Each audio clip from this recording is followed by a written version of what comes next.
আমি আমার জীবনে তোমার মতো একটা ব্যাকবোনলেস ছেলে দেখি নাই। কলেজ থেকে আমি জানি তুমি আমাকে পছন্দ করো, আমি তো অ্যাটলিস্ট তোমার সাথে আমার ফ্রেন্ডশিপটা রাখছিলাম নাকি? আমার যখন ব্রেকআপ হয় সবার আগে আমি কাকে ফোন দিছিলাম? হ্যাঁ, তোমাকে দিছি।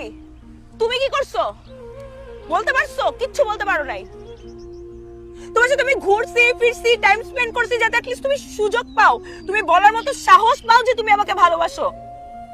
বলতে পারো নাই কেন কখনো? কি চাও আমার থেকে তুমি? প্রতিদিন বলতেছি বলো বলো বলো, তুমি বলতেই পারো না। আরে কি আশ্চর্য! বলতে কবে তুমি? আমার বিয়ে হয়ে গেলে, আমার বাচ্চা হয়ে গেলে কবে বলতা? হ্যাঁ,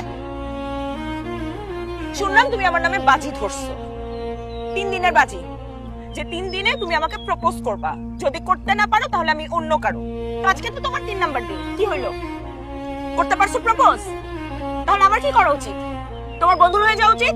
ফুল নিয়ে আসছো, যে ফুলটা দিয়ে আমি তোমার সামনে তোমার বন্ধুকে প্রপোজ করতেছি, স্টিল তুমি তাকায় আছো, বলতেছো গুড কাপল, বিউটিফুল কাপল। লজ্জা নেই তোমার? এখন আমার কি করা উচিত? কি করা উচিত?